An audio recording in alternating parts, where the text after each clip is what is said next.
His Excellency Mohammad Qayoumi, who is the Minister of Finance and the Chief Advisor on Infrastructure and Technology to the President of Afghanistan. Dr. Qayoumi is here not just in his capacity as a representative of the Afghan government, but we invited him very specially because he literally leads the effort that Afghanistan has in online education.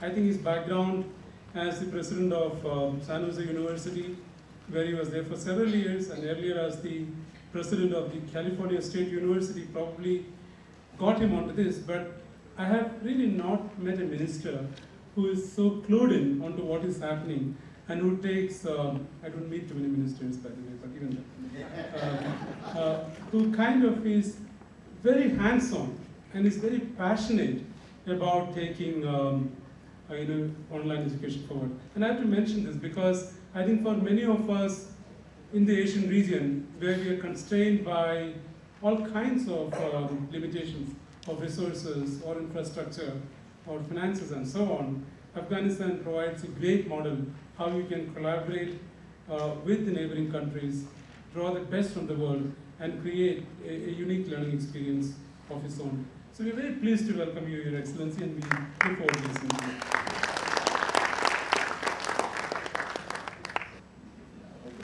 Well, good morning, everyone. It's such a thrill and a treat to be here, and I thank all of you that had the patience on a Saturday morning to send me here.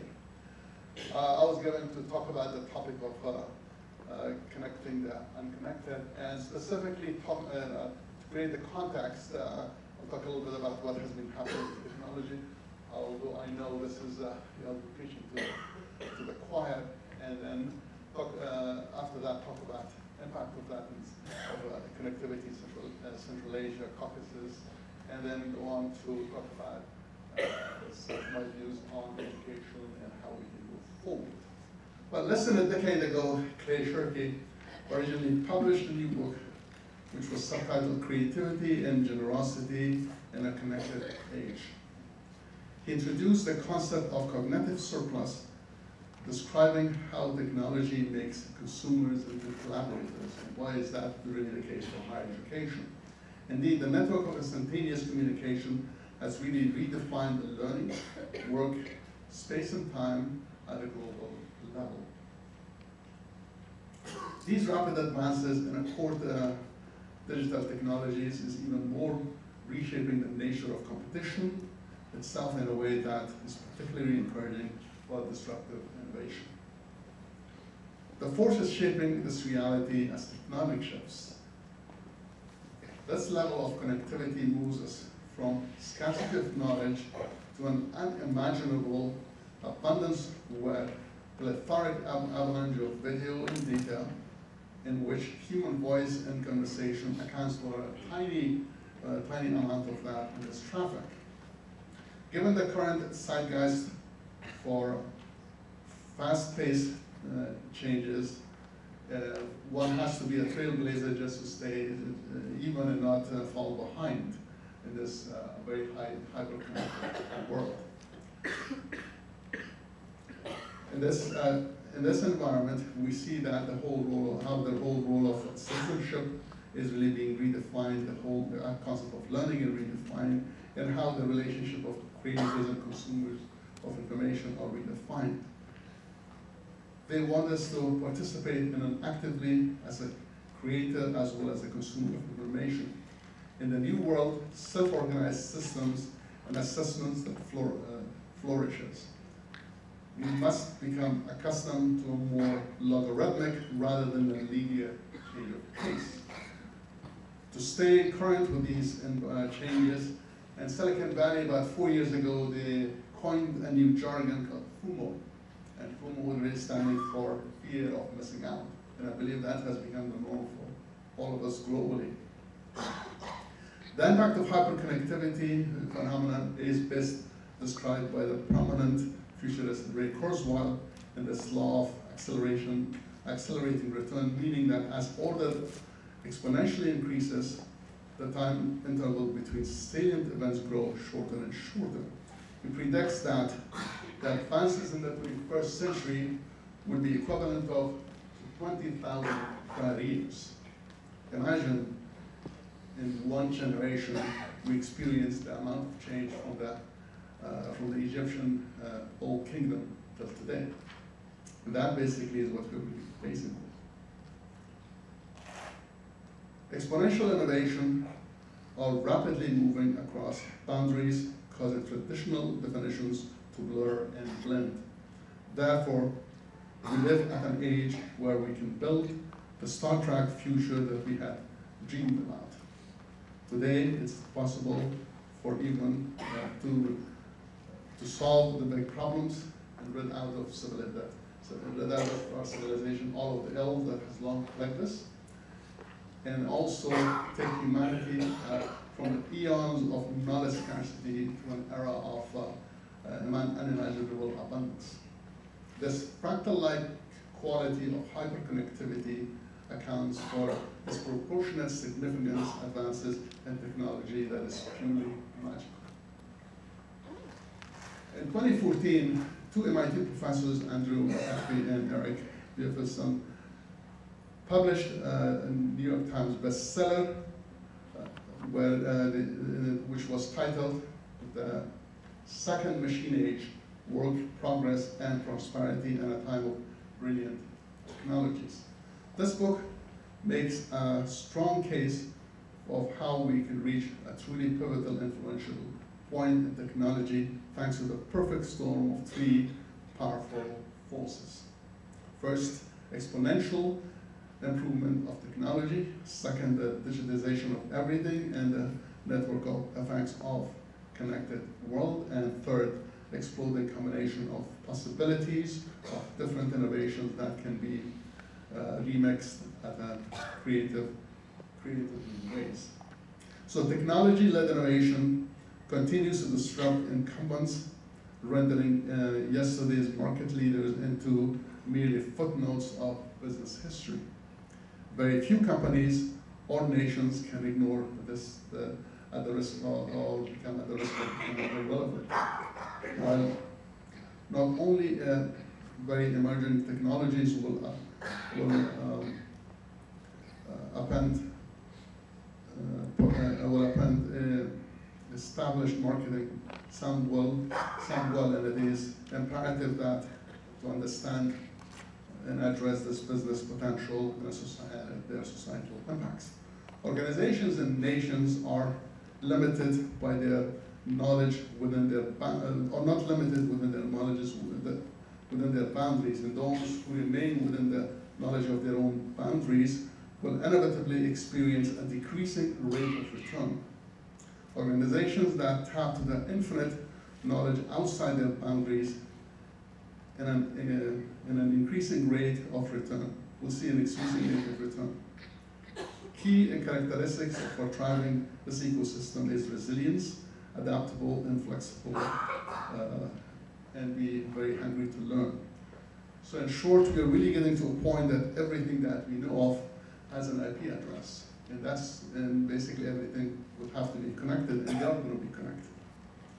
So turning into regional connectivity and Central Asia, Caucasus, and towards South Asia, despite the above progress, according to the 2017 World Bank report, over 4 billion world populations are without internet access. Out of this global population of 7.4 billion, and many do not even have coverage by their mobile network. Also, 2.5 billion are covered by 3G, 4G networks that do not use the internet. Roughly 1.6 billion live outside the mobile broadband network footprint. And tragically, the offline population is disproportionately rural, disproportionately low income, elderly, illiterate, or female. For digital economy and transformation to succeed, two conditions are required for the networks to interconnect, and also so they can also be able to use the same software platform from one and be interoperable from one system to the next. This will ensure that the application and the content can be used across networks and give rise to unleashing the potential of internet in the Central Asia, South Asia, and the Caucasus. Unfortunately, neither of these two conditions is guaranteed in these regions due to some incompatible technologies or regulatory requirements. According to the 2015 report by Asian Development Bank of Digital Connectivity for the 10 countries, namely Afghanistan, Armenia, Georgia, Kazakhstan, Kyrgyzstan, Pakistan, Tajikistan, Turkmenistan, and Uzbekistan, a set of natural disadvantages are acting as barriers to internet diffusion. These countries have low population densities in some cases, vast rural areas in the hinterland, which is very difficult to cover by physical networks. The vast landmass for many of these countries is reflected by the population density. For instance, Kazakhstan having one of the lowest population densities in the world, where there are only 6 people living per square kilometers. By contrast, Pakistan having a population density of over 240 and having a bigger population than all of the other aforementioned countries. This lack of connectivity across these countries can partially be explained by geographic factors. These, with the exception of Georgia and Pakistan, all of these 8 countries are landlocked and unable to benefit from direct submarine cable across for connectivity. Moreover, these countries are mountainous and major desert terrain, and which adds to the difficulty to deploy telecommunication and infrastructure. Landlocked countries must either use a satellite, which is prohibitively expensive, as well as which is, of course, quite slow comparatively, or rely on the generosity of neighbors on how they can have terrestrial access through these submarine cables.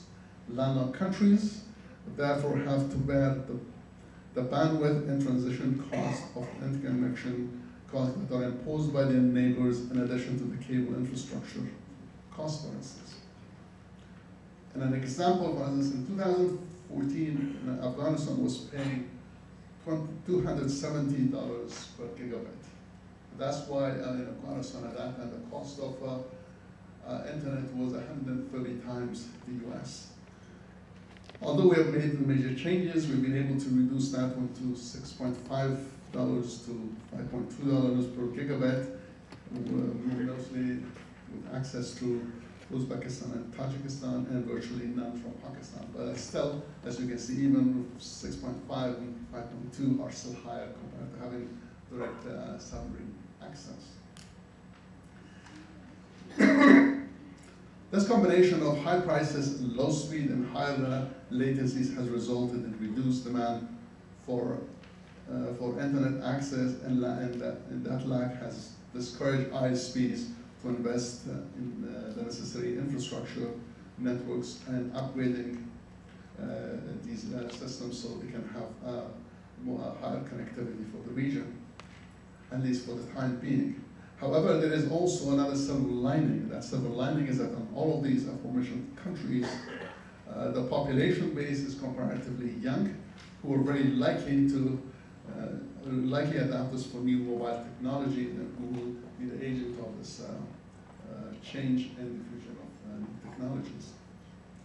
In an effort to enhance digital connectivity in Afghanistan, a law was passed back in 2016, eliminating government's monopoly on owning or leasing fiber optics across the country. This, in the first stage, this attracted over $300 million of foreign investment. To date, there are several other major projects that are on the way for consideration. Working with the World Bank, we're part of a program called Digital Kazakhstan, CA, Central Asia, South Asia. This project was started in 2017 in order to increase access to more affordable internet services and programs that will really help government capacity to deliver digital and public services, facilitate opportunities for digitally enabled income generation for the whole region. Today, Afghanistan and Kyrgyzstan have joined this program with investments of $90 million and $50 million respectively, and the other Central Asian countries are keenly looking at this possibility. A number of other activities relating to digital connectivity consist of the memorandum of agreement that Afghanistan signed with China to construct the fiber optics links through the Wakhan corridors. That's a small area that Afghanistan and China are connected with borders. And last summer we did a survey of that area, and we're hopeful that next year we'll start laying the cables. When that cable is laid, it will really tremendously increase the connectivity, as I mentioned in a few minutes. Similarly, when TAPI, this is Turkmenistan, Afghanistan, Pakistan, India gas pipeline was connecting these four countries, was signed in 2015. The four nations agreed to lay fiber optics so we can have connectivity along all of these countries. There are preliminary discussions underway to have a dedicated fiber links from Afghanistan to Port of Chabahar in Iran, which will connect us directly to the Oman submarine cable.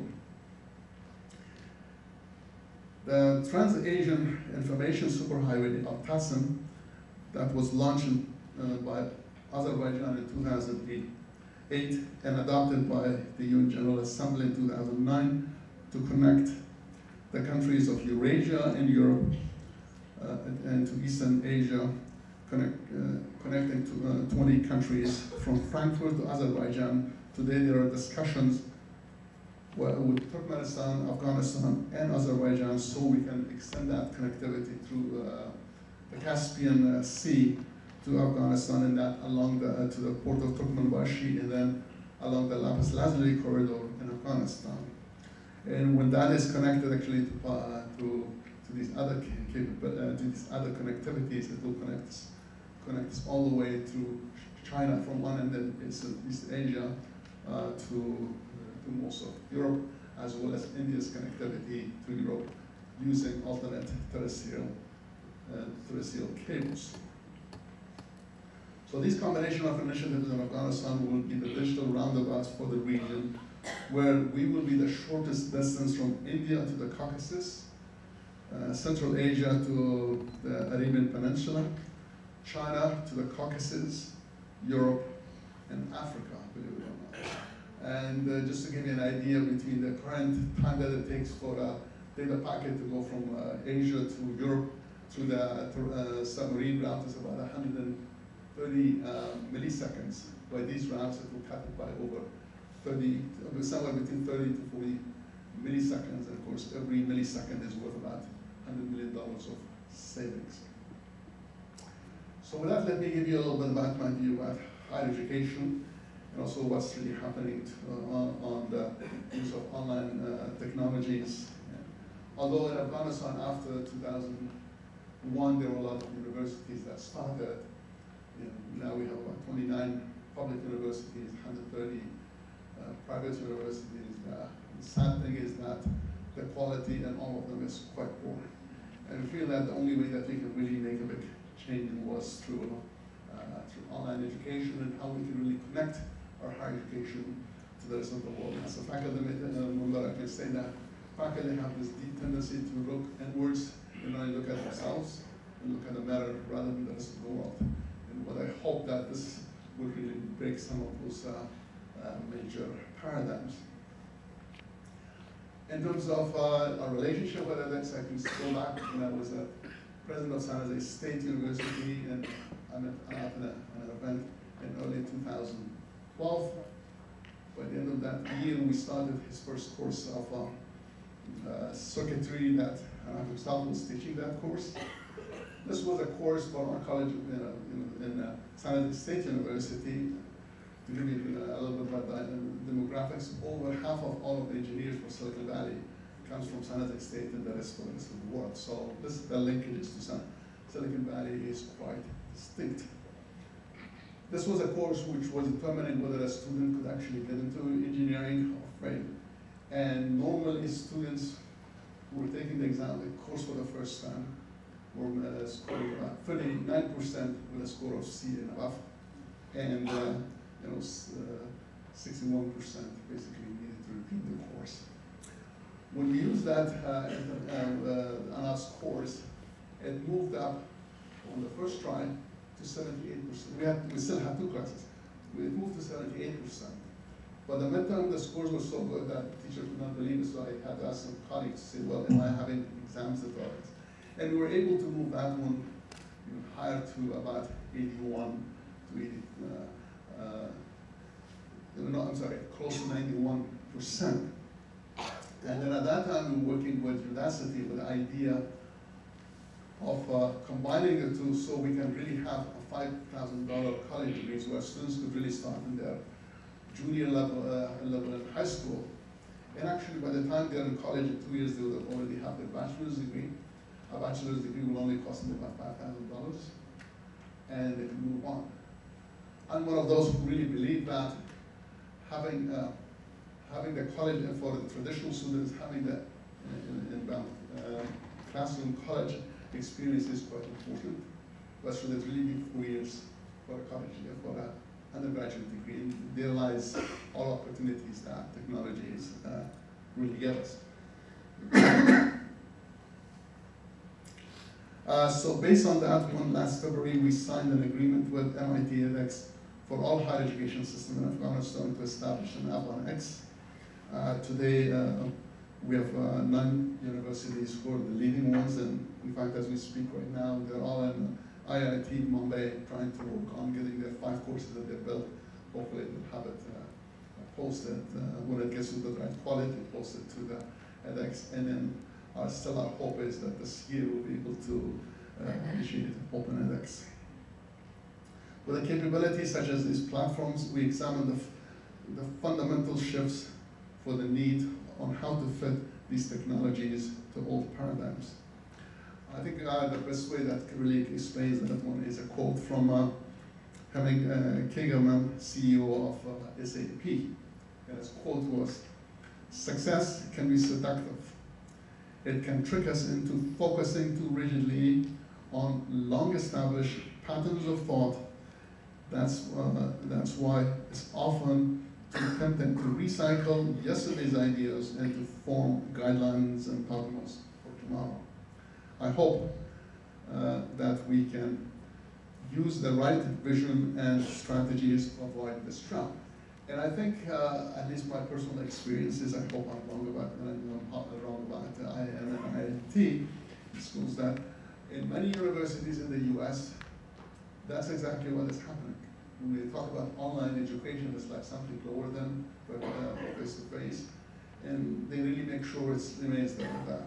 And the worst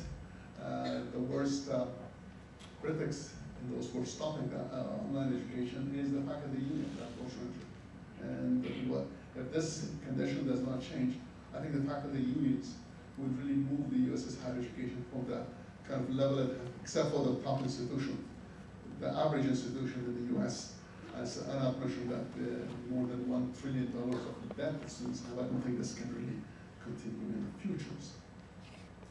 Universities have designed the world into their own image, and traditional paradigm of higher education is a system of building the Model T for everyone, regardless of what color you want.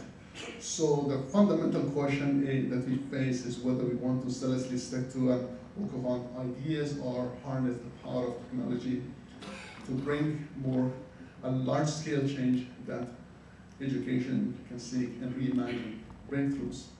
The truth is that higher education is experiencing a long-term and irreversible, similar to a climate change, that is radically shifting the level and nature of its demand for learning. Globalization and the new patterns of working and living are increasing the demand for specialized skill sets, which I think all of the speakers have actually talked in more eloquently, in more details. and as well as the knowledge. But knowledgeable will not be anymore in the 21st century somebody who can just regurgitate the information, but how they can really relate it to any condition and environment. So the world of education is experiencing its own particular form of climate change. Therefore, higher education creates an open ecosystem that will have 4 key areas. And I'll talk about these 4 key areas, and I'll give a small analogy. And if you go back and look at 1950s, and most of my experience has been in the US, typical TV stations had developed all of their programs. They were marketing their own programs and recycling their own programs. And today, in what major network, in what major TV station really develop all of their own? At most is 5 to 10%. I think that's something that should be really looked at in a university. To what extent they are going to be the entities that bring all of the different things together? For the students have a campus experience that alone, only looking at online classes, especially for the traditional undergraduate, cannot. And this is basically, I think, what makes thinking of that type of a partnership quite important. To connect with several many institutions, as students get all of those expertise from wherever they can, and then the university will be the one who will really give them some of the other soft skills, and they can move on.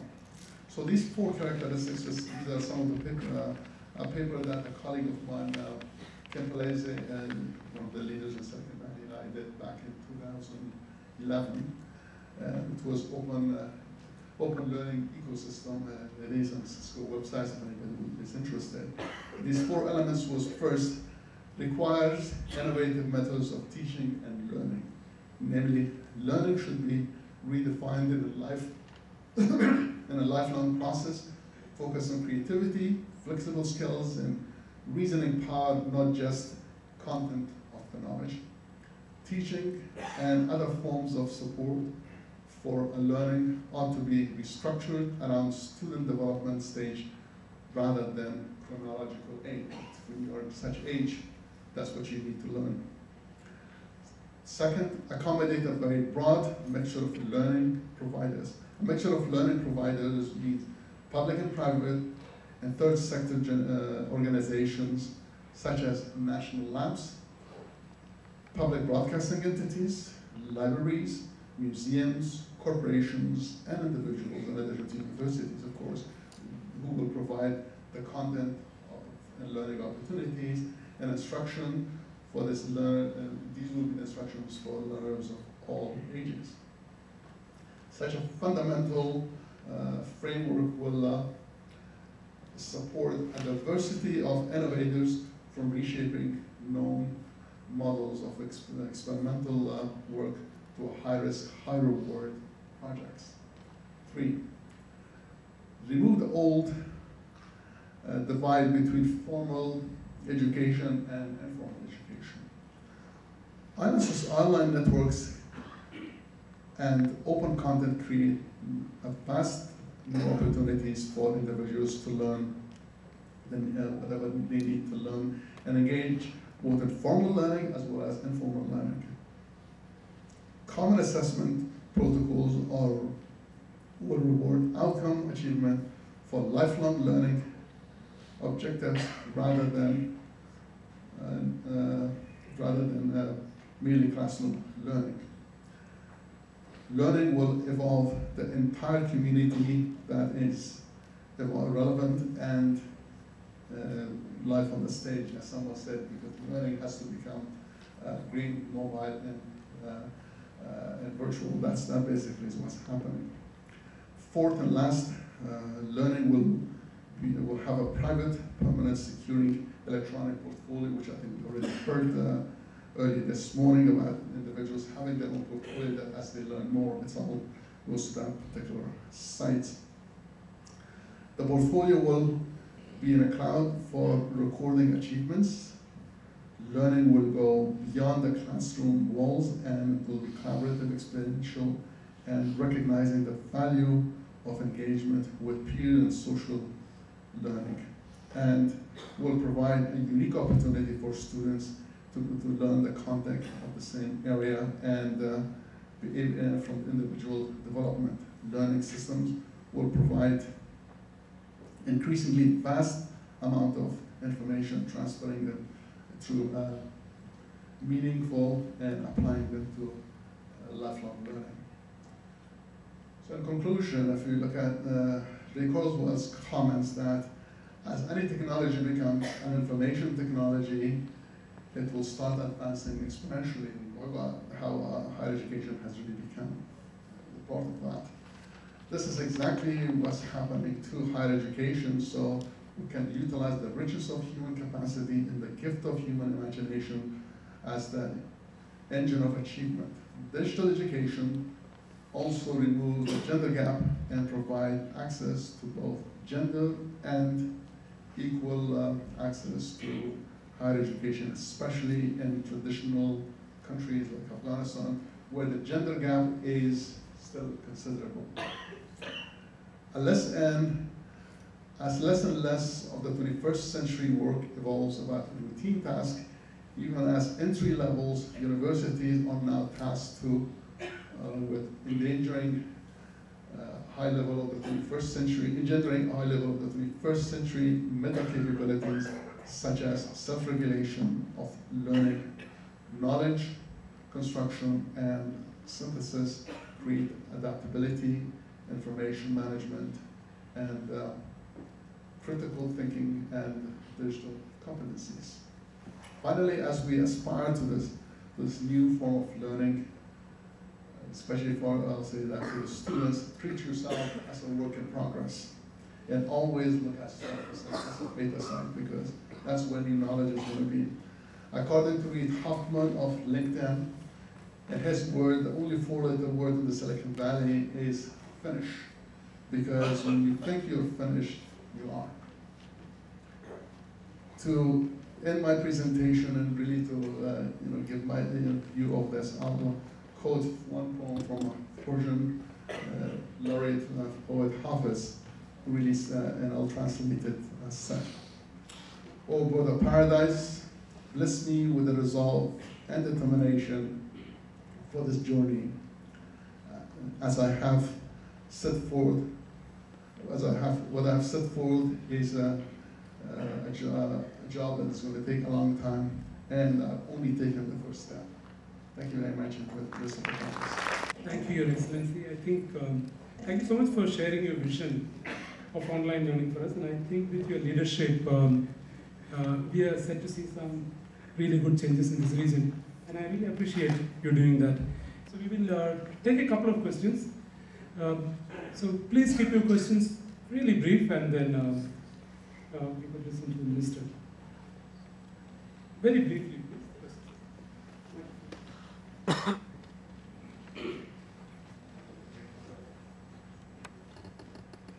So thank you for your kind remarks over here.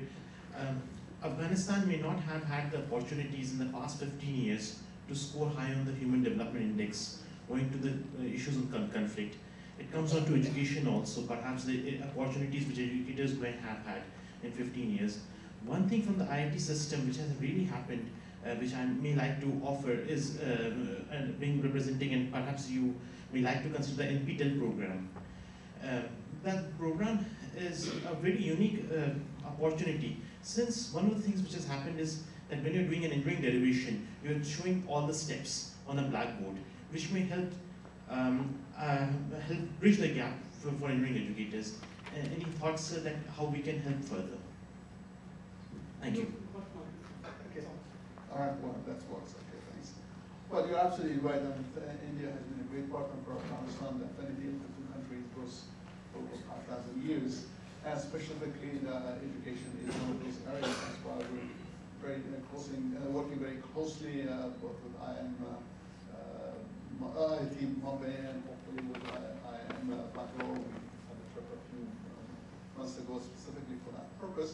But also we have very good sessions with Secretary Subramaniam, several months ago, and India has generously offered Afghanistan the SWAYAM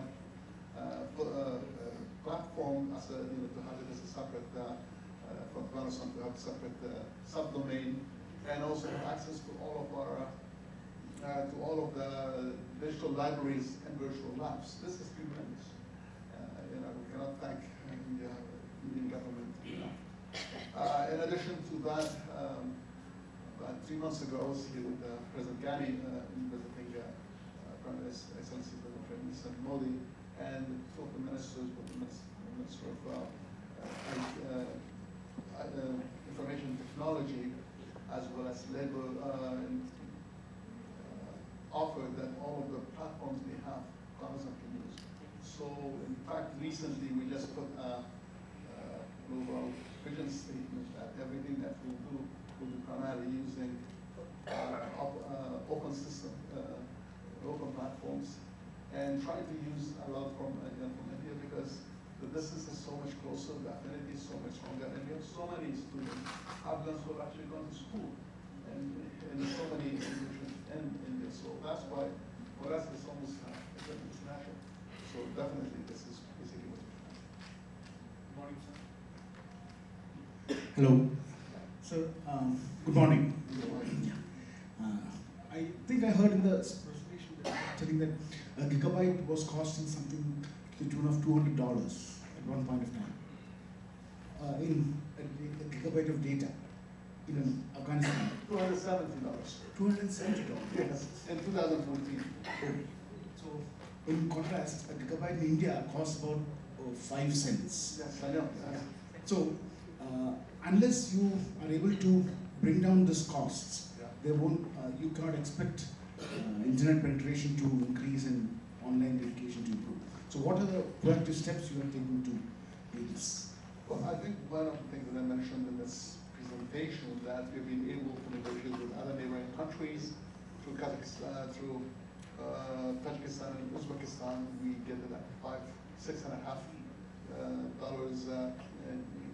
gigabyte or 5.2, which is still 100 times more than what you can get in India. I hope if we can get specifically this connectivity through Charbagh, not only for Afghanistan, but all of the Central Asia to be a major route, because for them, the only route they have is through Trans-Siberian pipeline. The connectivity from China would really help us because we would be the route that would be shortest from China to Africa and in the Gulf, believe it or not. That's compared to the route that they're going through Pakistan, which is geographically not the most desirable route.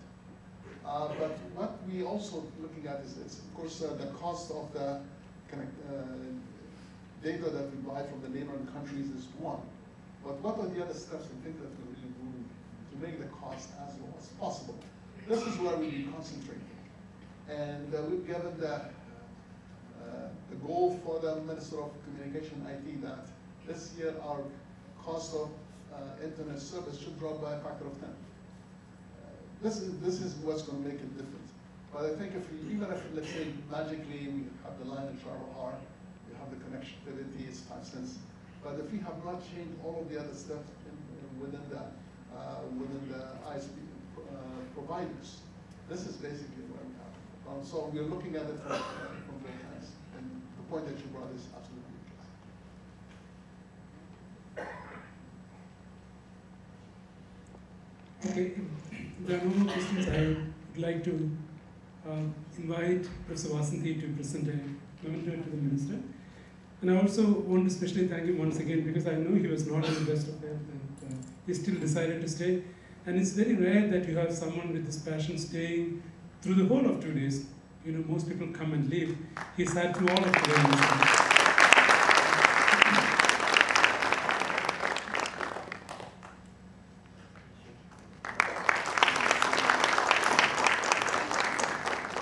Thank you very much, sir.